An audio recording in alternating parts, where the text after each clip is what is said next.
नमस्कार जय Jagannath Soni smart kitchen आउ गोटे न्यू रेसिपी को आपण मन समस्त को अनेक अनेक स्वागत। आपण पणस खाई तार मंजी को कौन करती कहे मु तो पणसर मंजी रे बहुत प्रकार रेसिपी बनाए से गोटे रेसिपी आपण सहित शेयर करछि। जदि भल लगिबो ताले प्लीज वीडियो को लाइक करिवे आ जदि मो चैनल को प्रथम करी देखुछन्ती ताले मो चैनल को सब्सक्राइब करिबा परे बेल को क्लिक करी ऑल बटन को क्लिक कर देबे। आ जदि फेसबुक पेज रे देखुछन्ती ताले पेज को फॉलो करंतु लाइक करंतु शेयर करंतु। पणस मंजी रे जो तरकारी बनी केते बढ़िया देखा जाउची आपण देखि परथिबे टेस्टी मध्ये बनी थिला। वीडियो को बिना स्किप करी देखि चलंदु आ घरे निश्चिंत ट्राई करंतु बहुत टेस्टी बनिबो। चलंदे ओ लेट करिबानी हमर रेसिपी को स्टार्ट करबा। मोइठी किछि पणस मंजी नेइची आपण पणस खाई सारला परे से मंजीटा को धोई सरिके टिके खरा रे सुखाई देबे।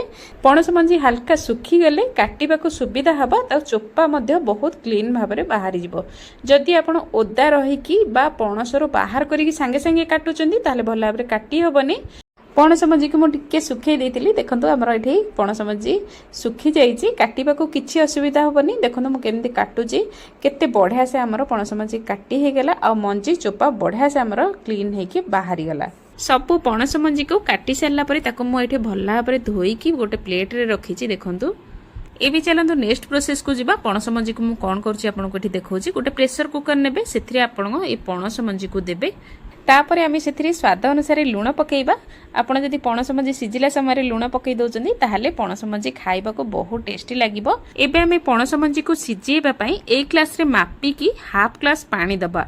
आपण पणस मंजी जेतिकी नउचंदी सेई अनुसार आपण सेतिरे पानी ऐड करिवे सिझेबा पई। एबे आम प्रेशर कुकर रे कवर को बंद करिबा। गैस रो फ्लेम को लो रु मीडियम रे रखिके प्रेशर कुकर रे 2टी सीटी आसीबा पर्यंत अपेक्षा करिबा। देखंतु एठी प्रेशर कुकर रे 2टी सीटी आसीबा परे मु प्रेशर कुकर को ठंडा हवा को छाड़ी। प्रेशर कुकर आमर ये बहुत बढ़िया से ठंडा हो जाइए। ये चलते प्रेशर कुकर कवर को बाहर करवा। आपन को पणस मंजी देखा देखो केते बढ़िया से आमर पणस मंजी सॉफ्ट हो जाइए बहुत बढ़िया से सिझी जाइए खाइबा को बहुत बढ़िया लगिबो। आपन चाहिए तो ये आलू मध्य सिझेकी तरकारी पकई पारती। मुझे ये आलू सिझेनी मुझे भाजिकी तरकारी ऐड करी। देखो ये पणस मंजी की आपन को देखा केते बढ़िया से आमर पणस मंजी सॉफ्ट हो जाइए बहुत बढ़िया से सिझी गला। एबे आमे ताको गोटे स्टेनर रे छाणीबा। तादरे जो एक्स्ट्रा पानी अछि ताको फिंगी दबा तरकारी रे दबानी। एबे आमे जो सिझा पणस मंजी को गोटे साइड करी रखिबा। चलंतु एबे नेक्स्ट प्रोसेस को जिबा। मो एठी 2टी मीडियम साइज आलू को तार चोपा छड़ाई सारला परे टिके छोटो छोटो पीस करके काटी की रखिछि। आपण देखि पारुथिबे पणस मंजी रो साइज अनुसार मो एठी आलू रो साइज रखिछि। आपण चाहिले बड़ बड़ मध्य काटी पारंती। मो भला भाबरे धोई की गोटे प्लेट रे रखिछि। एबे आमे गैस ऊपर गोटे कड़ाई रखिबा। मो एठी माटी कड़ाई रे बनौछि। आपण पाखरे जदी माटी कड़ाई नै आपण जे कोनोसी कड़ाई रे बनै पारंती। एबे आमे 3 टेबलस्पून सेतिरे तेल पकेइबा। तेल टिके मो अधिका नौछि कारण आलू को प्रथमे भाजिबी। काटी रखिथिबा आलू को एबे सेतिरे पकेइबा। तापरे आमे सेतिरे स्वाद अनुसार टिके लूण पकेइबा। लूण पकेइले शीघ्र हमर आलू भाजी हे जिवो आ आलू खाइबा को मध्ये बहुत टेस्टी लागिवो। देखंतु एठी आलू को किछि समय भाजी सारला परे आलू रो कलर बहुत सुंदर भाबरे चेंज हे गेलानी। बहुत बढ़िया कलर आसी Gelani. Light golden brown colour आसी जाइछि। एबे आमे ताको प्लेट को बाहर करिबा। देखंतु आलू को बाहर कर सारला परे कड़ाई रे तेल पड़िछि। मु एकाथरे तेल दे देथिली आउ एथिरे तेल ऐड करनी। एबे आमे सेतिरे हाफ टी स्पून चीनी पकेइबा। चीनी को भल भाबरे मेल्ट हबा को छाड़ीबा। देखंतु धीरे धीरे हमर चीनी एठी मेल्ट हबा को लागिलानी। एबे आमे सेतिरे पकेइबा 2 खंड दालचीनी गोटे तेज पत्र 2टी छोट गुजराती को टिके छेचिकी पकोउची। तेल रे तारा फ्लेवरटा बहुत बढ़िया से आसीबो। हाफ टी स्पून जीरा पकेइबा। जीरा को आमे भला भाबरे फुटीबा को छाड़ीबा। मो एठी 2टी मीडियम साइज पियाज को फाइन चॉप करी रखिछि। एबे आमे जीरा भला भाबरे फुटी सारला परे पियाज को पकेइबा। पियाज को आमे लाइट गोल्डन ब्राउन कलर आसीबा पर्यंत भाजीबा। देखंतु किछि समय पियाज को भाजी सारला परे आपन को देखौछि पियाज रो कलर चेंज हे Gelani. Light golden brown colour मध्ये आसी गेलानी। एबे आमे सेतिरे पकेइबा गोटे बड़ चामच अदा रसुण पेस्ट।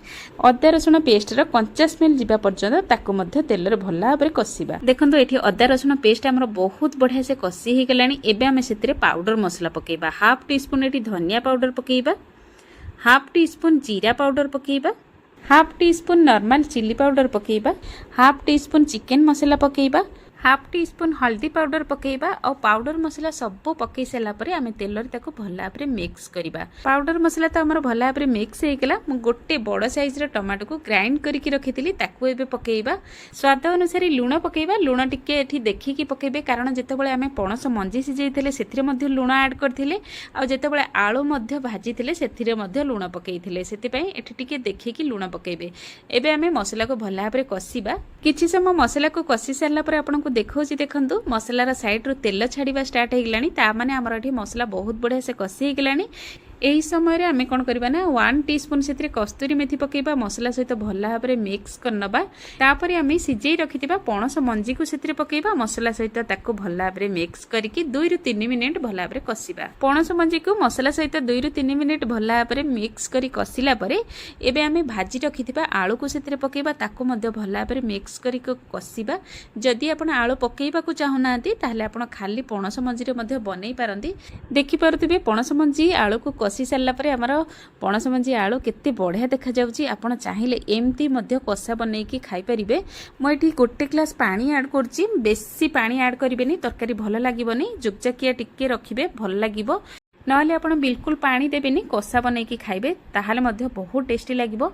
एबे आमे कड़ाई को 4-5 मिनिट पे कवर करिबा। कड़ाई को कवर करवा 4 ରୁ 5 मिनिट हो गलानी। कवर हटेकी आपको देखा देखो तरकार लुक केते बढ़िया देखा जाउची आ बहुत टेस्टी बनी थिला। एबे आम से हाफ टी स्पून गरम मसला पकेबा आ काटी रखिथिबा किछि फ्रेश धनिया पत्र पकेबा। ताको भल भाव मिक्स करबा। गैस रो फ्लेम को ऑफ करबा।